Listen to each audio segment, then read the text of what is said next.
ദൈവത്തിൻ്റെ മഹത്വം. നമ്മുടെ രക്ഷിതാവും കർത്താവുമായ യേശുക്രിസ്തുവിൻ്റെ വിലയേറിയ നാമത്തിൽ എല്ലാവർക്കും എൻ്റെ സ്നേഹവന്ദനം. സദൃശവാക്യം 31 അധ്യായത്തിൻ്റെ പഠനം നാം തുടരുകയാണല്ലോ. കഴിഞ്ഞ ദിവസം ആമുഖമായി വാക്യം 9 വരെയുള്ള ആദ്യത്തെ ഭാഗങ്ങളിൽ പറഞ്ഞിരിക്കുന്ന കാര്യങ്ങൾ സംക്ഷിപ്തമായി നാം കണ്ടു കഴിഞ്ഞു. 10-ാം വാക്യം മുതലുള്ള 2-ാം ഭാഗം തുടങ്ങുന്നത് ഒരു ചോദ്യത്തോടു കൂടിയാണ്. സാമർഥ്യമുള്ള ഭാര്യയെ ആർക്ക് കിട്ടും? അതിൻ്റെ വിശദീകരണമാണ് അടുത്ത ഭാഗത്ത് കാണുന്നത്. അവളുടെ വില മുത്തുകളിലും ഏറും. മുത്ത് വിലയേറിയതാണെങ്കിലും സാമർഥ്യമുള്ള ഭാര്യയുമായി താരതമ്യം ചെയ്യുമ്പോൾ മുത്തിൻ്റെ വില കുറയുന്നു. ഭർത്താവിനെ സംബന്ധിച്ചിടത്തോളം അവൾ വിലമതിക്കാനാവാത്ത ഒരു നിധിയാണ്.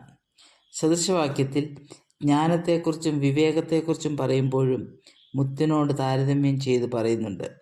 3:13 മുതൽ 15 വരെയുള്ള വാക്യങ്ങൾ.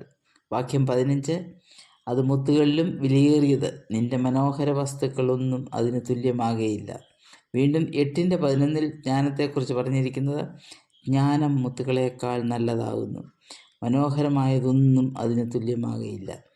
31:10 സാമർഥ്യമുള്ള ഭാര്യ മുത്തിനേക്കാൾ വിലയേറിയതെന്നും 3:15 8:11 ജ്ഞാനം മുത്തിനേക്കാൾ വിലയേറിയത് എന്നും പറഞ്ഞിരിക്കുന്നു.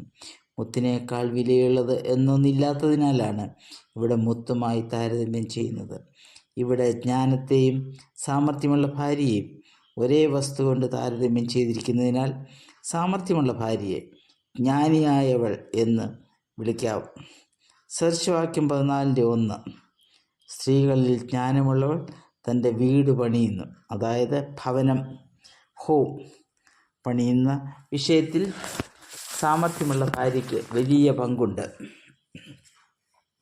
ഏതൊരു അമൂല്യ വസ്തുക്കളെക്കാളും വിലയേറിയതാണ് സാമർഥ്യമുള്ള ഭാര്യ.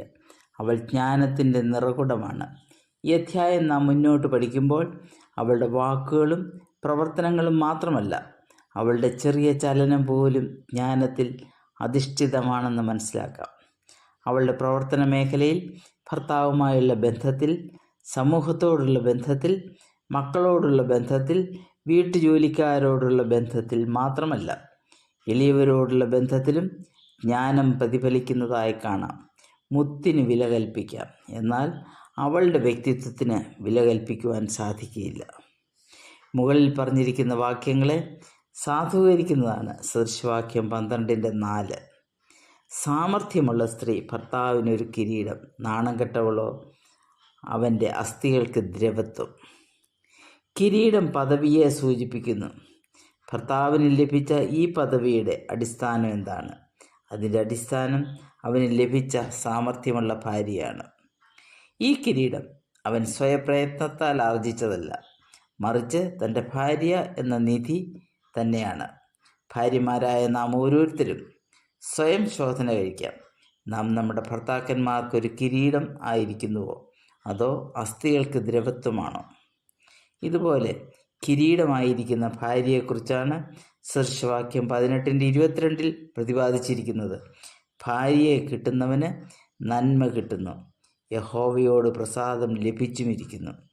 സദൃശവാക്യം 19:14: ഭവനവും സമ്പത്തും പിതാക്കന്മാർ വെച്ചേക്കുന്ന അവകാശം, ബുദ്ധിയുള്ള ഭാര്യയോ യഹോവയുടെ ദാനം.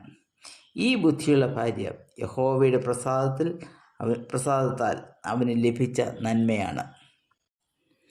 ഭൂമിയിൽ അളക്കാവുന്നതും അളന്ന് വില നിർണ്ണയിക്കുവാൻ സാധിക്കുന്നതുമായ അനേകം വസ്തുക്കളുണ്ട്.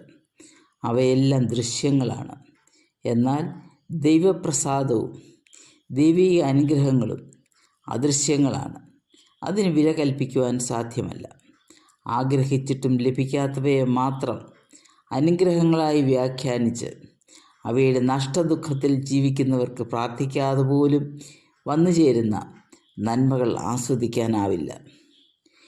ഇത്തരം അനുഗ്രഹങ്ങൾ ദൈവത്തിൽ നിന്നും ലഭിക്കുന്നതാണെന്ന് നാം മനസ്സിലാക്കണം. അങ്ങനെയുള്ള നന്മയുടെ ലിസ്റ്റിലാണ് സാമർഥ്യമുള്ള ഭാര്യയും വരുന്നത്. ഈ ഉത്തമ സ്ത്രീയുടെ സ്വഭാവ സവിശേഷതകൾ ഓരോന്നോരോന്നായി അടുത്ത ദിവസങ്ങളിൽ നമുക്ക് പഠിക്കാം. ദൈവനാമം വാഴ്ത്തപ്പെടുമാറാകട്ടെ.